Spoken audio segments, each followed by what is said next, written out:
100 साल पहले महात्मा गांधी जी कांग्रेस पार्टी के प्रेसिडेंट बने थे और 150 साल पहले सरदार पटेल जी इस धरती पे पैदा हुए थे। गांधी जी, सरदार पटेल जी ये कांग्रेस पार्टी के फाउंडेशन है, कांग्रेस पार्टी की नींव है।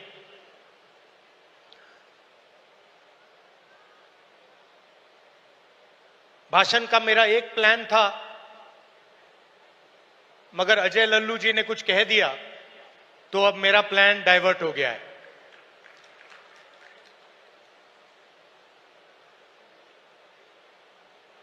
अभी उन्होंने कहा कि मैं पिछड़ों के लिए, दलितों के लिए, आदिवासियों के लिए, गरीब लोगों के लिए काम कर रहा हूं। वो सच है, मगर उन्होंने बात जोड़ी कि आने वाले समय में लोग मेरा नाम याद करेंगे और जैसे ही ये शब्द उनके मुंह से निकले तो मुझे एक बात याद आई।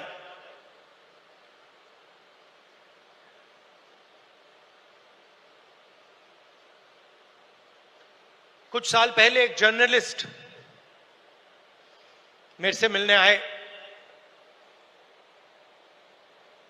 हिंदुस्तान के जाने हुए जर्नलिस्ट हैं।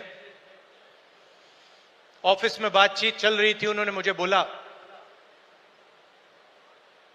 कि वो या मुशर्रफ जी या नवाज शरीफ के मित्र थे और उन्होंने मुझे बताया कि उन्होंने नवाज शरीफ या मुशर्रफ जी से कहा था कि अगर आप हिंदुस्तान और पाकिस्तान के बीच में शांति लाएंगे तो पूरी दुनिया आपका नाम याद करेगी। और उस टाइम जब जर्नलिस्ट ने कहा था, मुझे एक बात याद आई थी। जैसे ही उसके मुंह से ये शब्द निकले थे, मेरे दिमाग में यह बात उठी थी कि मैं छोटा सा बच्चा था, 7-8 साल का, और मैंने इंदिरा गांधी जी से यह सवाल पूछा कि दादी, मरने के बाद आपके बारे में लोगों को क्या कहना चाहिए, क्या सोचना चाहिए? जानते हो इंदिरा गांधी जी ने क्या जवाब दिया, जो मुझे आज तक परफेक्ट जवाब लगा।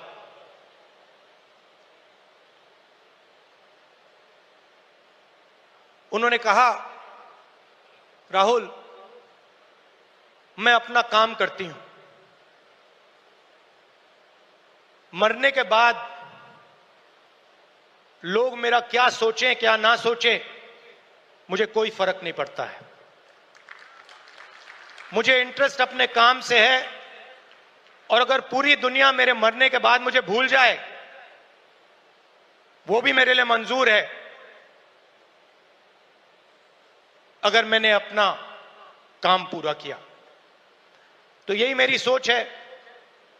लोग क्या सोचेंगे क्या नहीं सोचेंगे मुझे कोई फर्क नहीं पड़ता। सच्चाई क्या है और मुझे क्या करना है वो मैं करना चाहता हूं।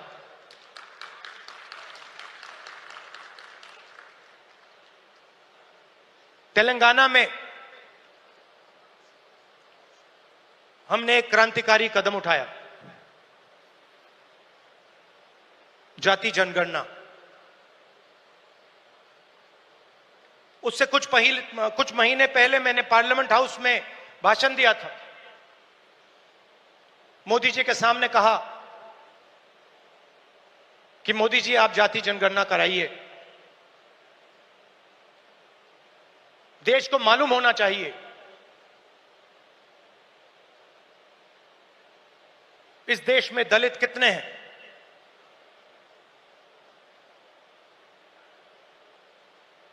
पिछड़ा वर्ग कितना है,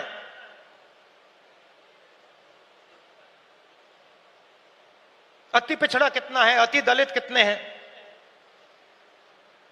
आदिवासी कितने हैं, माइनॉरिटीज कितने हैं, गरीब जनरल कास्ट के कितने लोग हैं।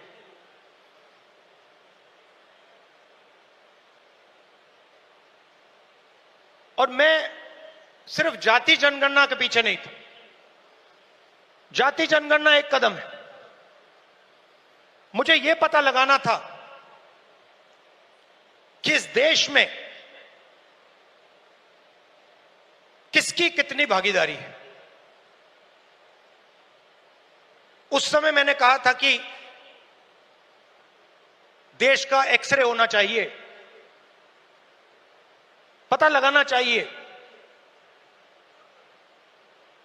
कि जो हमारे दलित, आदिवासी, पिछड़े वर्ग के लोग धूप में काम करते हैं, मजदूरी करते हैं, क्या सचमुच में ये देश उनकी इज्जत करता है? क्या सचमुच में ये देश उनको जगह देता है? ये मेरे दिमाग में सवाल था। मोदी जी ने, आरएसएस ने साफ कह दिया हम जाति जनगणना नहीं करेंगे, हम जानना नहीं चाहते हैं, हम समझना नहीं चाहते हैं, हम लोगों को बताना नहीं चाहते हैं कि इस देश में दलितों को, आदिवासियों को, पिछड़ों को, गरीब जनरल कास्ट को, माइनॉरिटीज को कितनी भागीदारी मिलती है, हम छुपाना चाहते हैं। और वहां मैंने सामने बोल दिया कि आप छुपाइए जितना छुपाना है। लोकसभा में, राज्यसभा में हम कानून पास करेंगे, आपके बिल्कुल सामने कानून पास करेंगे, जाति जनगणना यहीं से निकालेंगे। तेलंगाना में किया और आप हैरान हो जाओगे। रेवंत रेड्डी जी ने बोला मगर डिटेल में नहीं गए। और मैं जानता हूं कि जो तेलंगाना की हालत है वो इस देश के हर प्रदेश की हालत है। तेलंगाना में 90% आबादी ओबीसी, अति पिछड़ा, दलित, अति दलित, माइनॉरिटी, आदिवासी।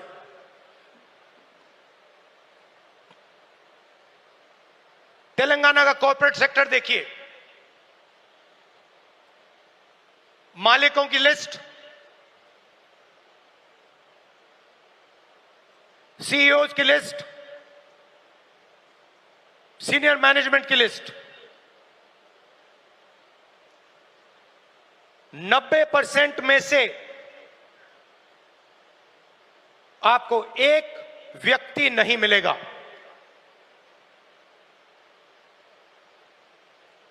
नब्बे % की भागीदारी तेलंगाना के कॉर्पोरेट सेक्टर में है ही नहीं।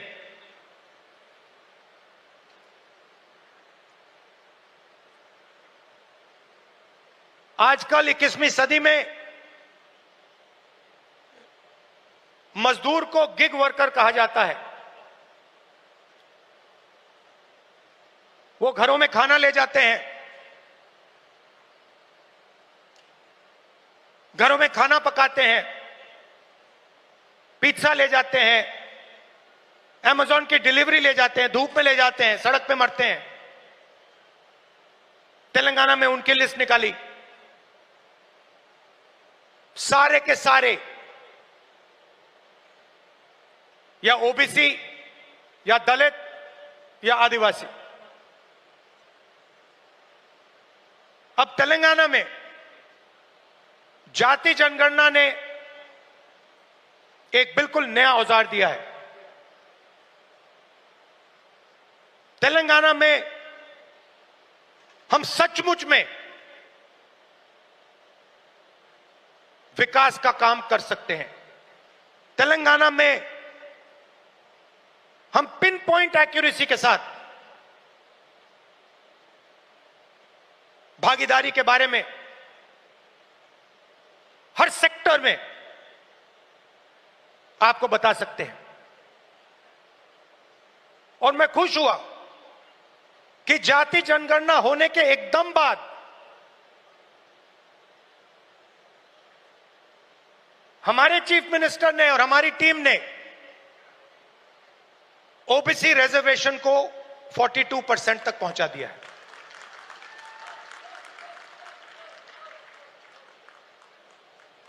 हम सुपर पावर की बात करते हैं, मगर जब धन की बात होती है, भागीदारी की बात होती है, कॉर्पोरेट इंडिया की बात होती है, चाहे प्राइवेट अस्पताल हो, प्राइवेट एजुकेशन सिस्टम हो, 90% उसमें है ही नहीं। मोदी जी 24 घंटा पिछले वर्ग की बात करते हैं, दलितों की बात करते हैं, आदिवासियों वनवासियों की बात करते हैं, वो उनको वनवासी कहते हैं। मगर जब उनकी भागीदारी का सवाल आता है, जब उनके पार्टिसिपेशन का सवाल आता है, तो बीजेपी के लोग बिल्कुल चुप हो जाते हैं। तो ये तेलंगाना ने एक क्रांतिकारी कदम उठाया है और पूरे देश को रास्ता दिखाया है। और मैं फिर से दोहरा के कह रहा हूं, इस स्टेज से आप सब के साथ कह रहा हूं कि 50% की जो दीवार है, इसको हम पूरे देश में तोड़ के परे कर देंगे। और जो शुरुआत हमने तेलंगाना में की है, वो ही हम दिल्ली में पूरे हिंदुस्तान के लिए करने जा रहे हैं। एससी एसटी सब प्लान की मैंने बात उठाई, क्रांतिकारी कानून लाए थे हम, इसको बीजेपी ने रद्द कर दिया है। एक के बाद एक हिंदुस्तान की सारी संस्थाओं पर यह आक्रमण कर रहे हैं। जहां भी आपको पहले दलितों को, पिछड़ों को, आदिवासियों को, गरीब जनरल कास्ट को जहां भी पहले जगह मिलती थी, वो सारे के सारे दरवाजे एक के बाद एक बंद कर रहे हैं। पहले हिंदुस्तान के हर जात के युवा सेना में जा सकते थे, पेंशन मिलती थी, शहीद का दर्जा मिलता था, एक्स सर्विसमैन स्टेटस मिलता था। उसमें सब लोग जा सकते थे, खत्म कर दिया। आज हमारी सरकार युवाओं को कहती है कि अगर आप युद्ध में शहीद होगे और अगर आप अग्निवीर हो, तो हम आपको ना पेंशन देंगे, ना शहीद का दर्जा देंगे। आपके साथ में जो लड़ रहा है उसको मिलेगा, मगर आपको नहीं मिलेगा। रास्ता किसके लिए बंद किया? गरीबों के लिए, गरीब जनरल कास्ट, दलित, पिछड़ा वर्ग, अति पिछड़ा वर्ग,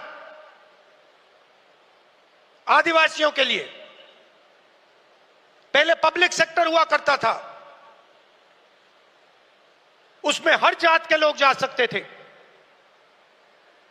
steel authority India, BHEL, BSNL, HAL, ये आप सबको, पूरे देश के युवाओं को रोजगार देते थे, अपॉर्चुनिटी देते थे। एक के बाद एक इनको बंद किया जा रहा है।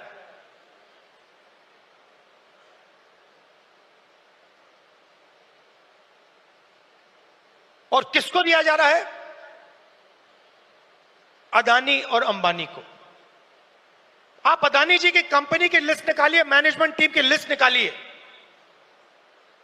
अंबानी जी की मैनेजमेंट टीम की लिस्ट निकालिए, बाकी कॉर्पोरेट्स की मैनेजमेंट लिस्ट निकालिए, आपको एक दलित, एक आदिवासी, एक पिछड़ा वर्ग का नहीं मिलेगा। तो 90% का कुछ बचा ही नहीं। 90% के लिए मजदूरी, बेरोजगारी, और हिंदुस्तान के सारे airport, ports, defence industry, cement industry, जो भी चाहते हैं अदानी जी को। छत्तीसगढ़ में माइन चाहिए, बस्तर में माइंस चाहिए, मिलेंगी। झारखंड में माइंस चाहिए, बिहार में माइंस चाहिए, मिलेगी। बंबई का एयरपोर्ट चाहिए, ले लो। लखनऊ का एयरपोर्ट चाहिए, ले लो। डिफेंस इंडस्ट्री चाहिए, ले लो। HAL को परे करो, BHEL को परे करो, बनाओ जो बनाना है। तो सारा का सारा धन, सारी की सारी अपॉर्चुनिटीज 90% से छीनी जा रही है। पहले नरेंद्र मोदी अमेरिका गए, याद है आपको? गले लगे थे, याद है? इस बार गले लगने वाली फोटो देखी आपने? देखी? कहां गायब हो गई? राष्ट्रपति ट्रंप ने ऑर्डर दिया, जिनको मोदी जी अपने मित्र कहते हैं, ऑर्डर दिया, सुनो, इस बार गले नहीं लगेंगे, इस बार नए टैरिफ लगाएंगे। चूं तक नहीं निकली, आज तक गायब है। जनता का ध्यान वहां ना चला जाए तो पार्लियामेंट में 2 दिन ड्रामा चलाया। मगर सच्चाई है कि आर्थिक तूफान आने वाला है। कोविड आया था, नरेंद्र मोदी जी ने थाली बजवाई, मोबाइल फोन की लाइट दिखवाई। अब आर्थिक तूफान आ रहा है, सामने है। करोड़ों लोगों को नुकसान होगा। 50 साल से सबसे ज्यादा बेरोजगारी आज है। कहां गए नरेंद्र मोदी? कहां छुप गए हैं?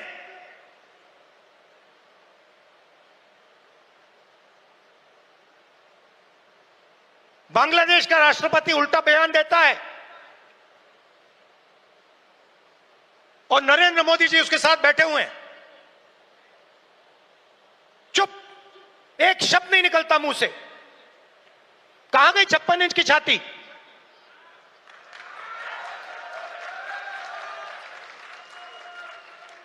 जब प्रधानमंत्री को कहना था, इंदिरा गांधी से एक बार किसी ने पूछा, डू यू लीन लेफ्ट और राइट? मतलब आप दाएं लीन करती हैं, बाएं लीन करती हैं? इंदिरा गांधी जी ने कहा, मैं हिंदुस्तान की प्रधानमंत्री हूं, मैं ना दाएं लीन करती हूं ना बाएं लीन करती हूं, बीच में सीधी खड़ी रहती हूं। ये हमारे जो नए प्रधानमंत्री हैं, ये सीधा सामने मत्था टेक देते हैं। सच्चाई है हिंदुस्तान की, और विचारधारा की लड़ाई है।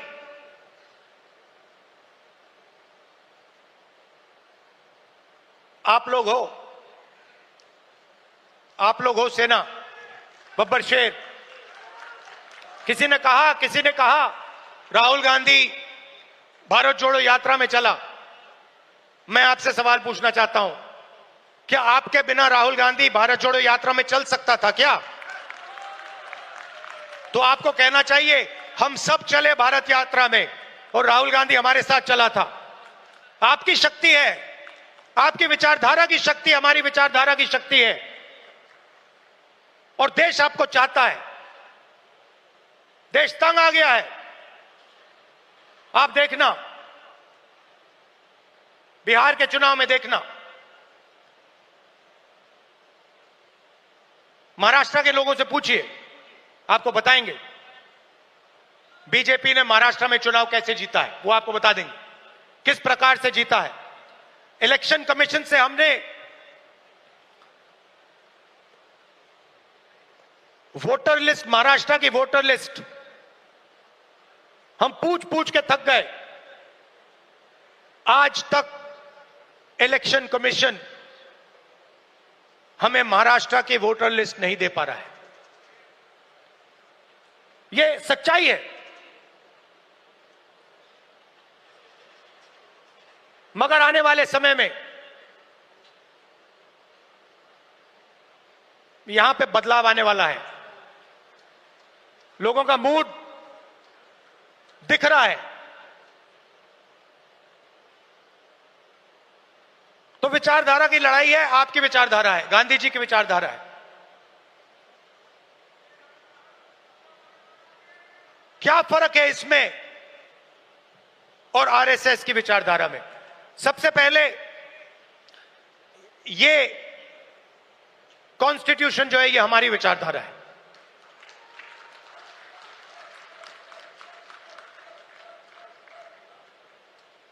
इसमें गांधी जी की, अंबेडकर जी की, पटेल जी की, बुद्ध भगवान की, नारायण गुरु जी की, गुरु नानक जी की,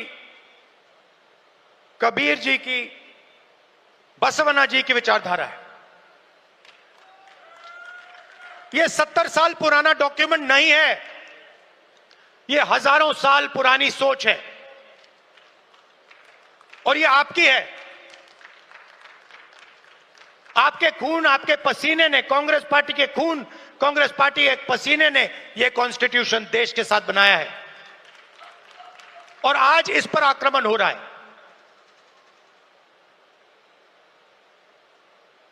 संस्थाओं पर आक्रमण होता है।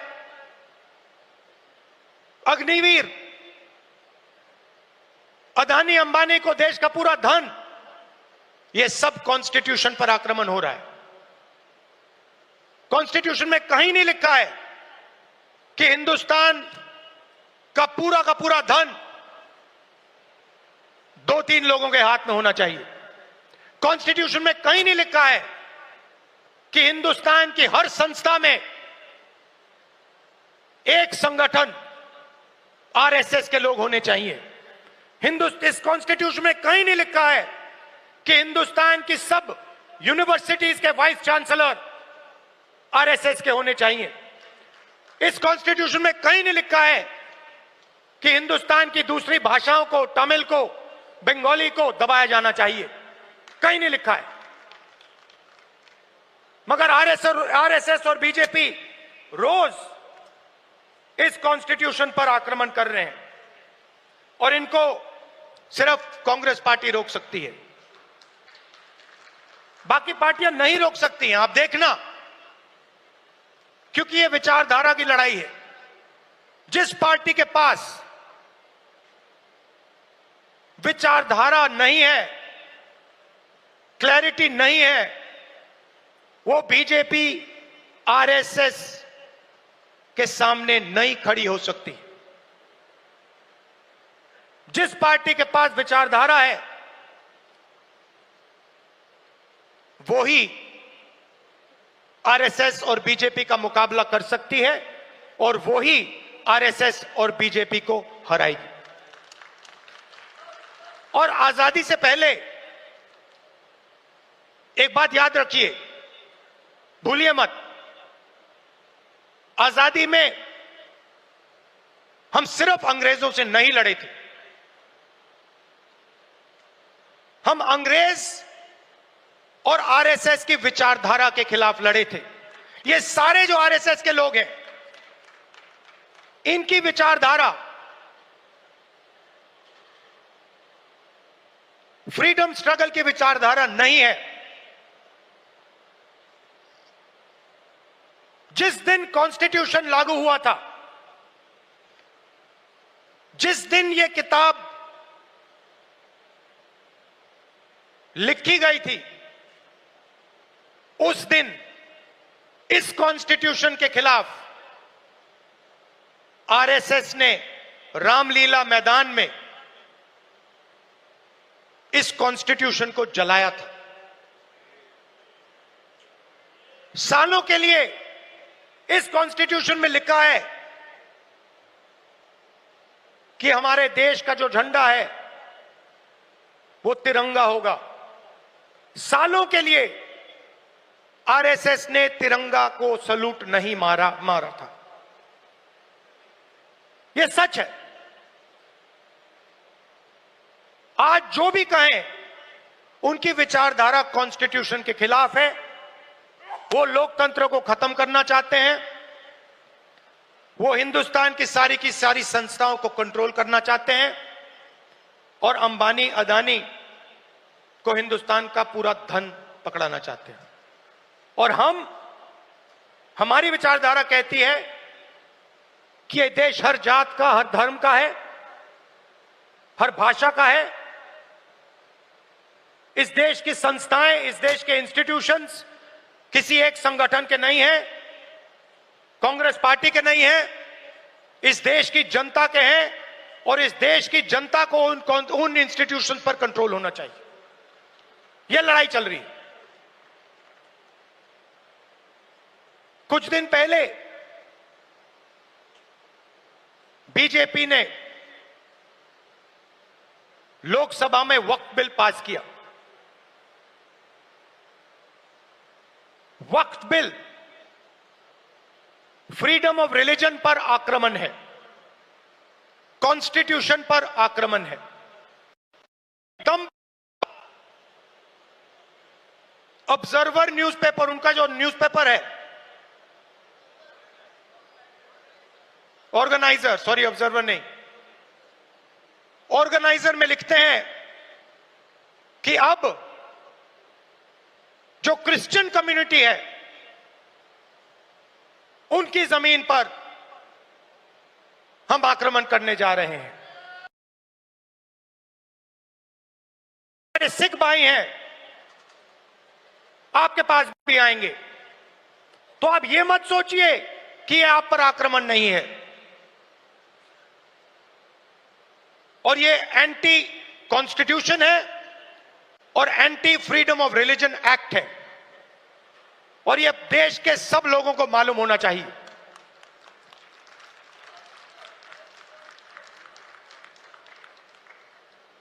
तो हम चाहते हैं कि हर कम्युनिटी, हर धर्म, हर भाषा को इस देश में इज्जत मिले, रिस्पेक्ट मिले, जगह मिले। हम चाहते हैं कि यह देश सब लोगों का हो और हर धर्म, हर जात, हर भाषा को इस देश से फायदा मिले। यहां पीछे जूली जी हैं, कहां हैं आप? जूली जी कहां हैं? जूली जी टिकाराम जूली जी कहां है भाई? हाँ, जूली बुलाइए उनको।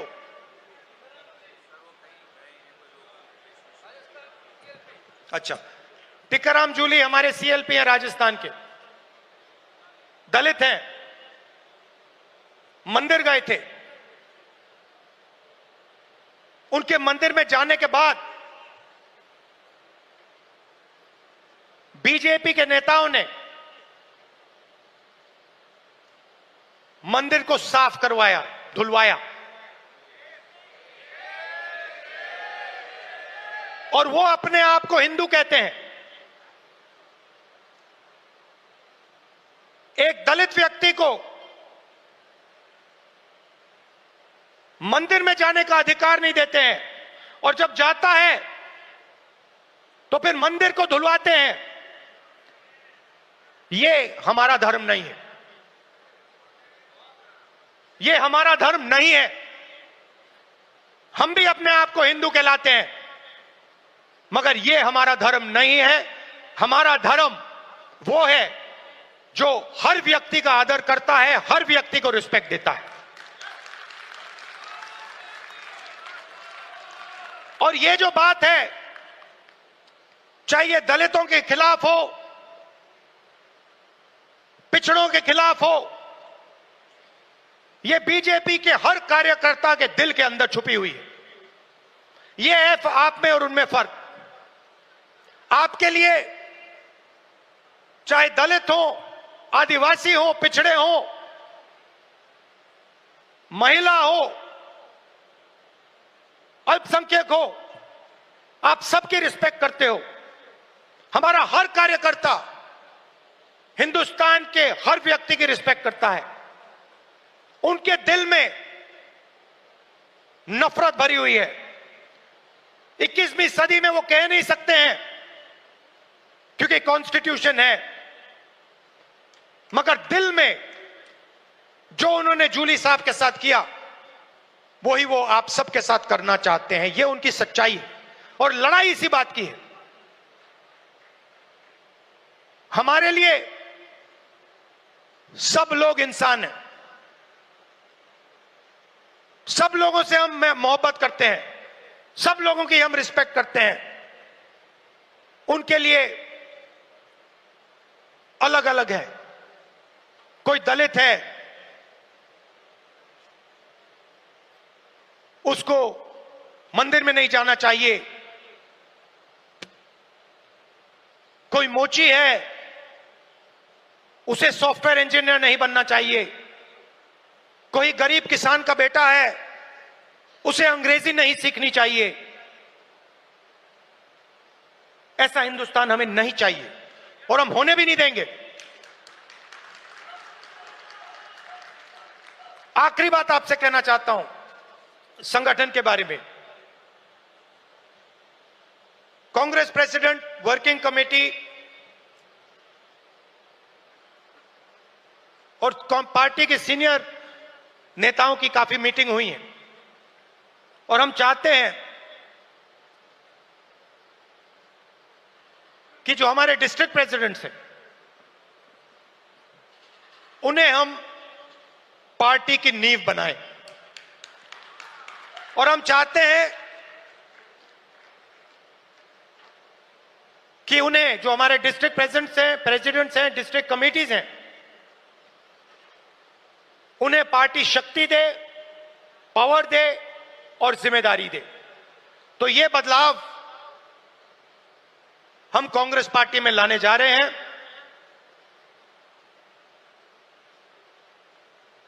डिस्ट्रिक्ट कमेटी और डिस्ट्रिक्ट प्रेसिडेंट को हम पार्टी का फाउंडेशन बनाने जा रहे हैं।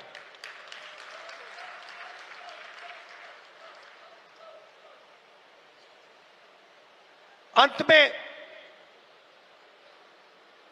आप सबको लड़ना है, और मैं जानता हूं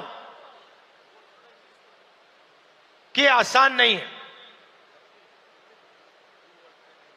क्योंकि उनके पास धन है, उनके पास हिंदुस्तान के सारे इंस्टीट्यूशंस हैं, उनके पास सब कुछ है, मगर जीत हमारी होगी क्योंकि हमारे पास सच्चाई है और देश की जनता का प्यार है। तो घबराने की कोई जरूरत नहीं है। आप देखना आने वाले समय में कांग्रेस पार्टी, बीजेपी और आरएसएस का क्या करने जा रही है। अब मुझे पीछे से कह रहे हैं कि जो हमारे साउथ के लोग हैं उनके लिए अंग्रेजी में बोलना है, तो थोड़ा सा मैं अंग्रेजी में बोलता हूं। Brothers and sisters, the fight is about the Constitution. This Constitution was prepared by the Congress Party, by the people of India, by Mahatma Gandhi, Ambedkar, Jawaharlal Nehru, Sardar Patel ji, Ambedkar ji. This Constitution is under attack. This Constitution is an ideological document that reflects the ideology of the Congress Party. It does not reflect the ideology of the Sangh Parivar or the RSS. And that is why they are intent on destroying this Constitution and capturing all the institutions that emerged from it. It is our duty as Congress members to protect this Constitution, to protect the rights of every single Indian, all communities, all languages, all genders. It is our duty and our right because it is our ideology that is reflected in the Constitution. The BJP and the RSS are attacking our institutional framework, and they think that just because they are in power, they have huge amount of financial capacity that nobody is going to resist them. They are absolutely wrong. The Congress worker and the Congress party and the large mass of India's people are going to fight for this Constitution and are going to defeat the RSS and the BJP. I also said that a few days ago, the BJP and the RSS attacked the freedom of religion. The Waqf bill and the article that appeared in the RSS magazine, the organizer, where they said that they are now going to attack the land of our Christian brothers and sisters, are both attacks on the Constitution of India. And they must be seen in that light. I also spoke about the caste census and about how we have taken a tremendous step in Telangana, which has revealed a lot about the communities that are participating in different activities in the state. Finally, I would request all Congress members from all our states that it is your responsibility to defend the Constitution. It is your responsibility to defend the ideology of the Congress party. And I'm proud that you do it every single day against great odds. Thank you very much. Namaskar.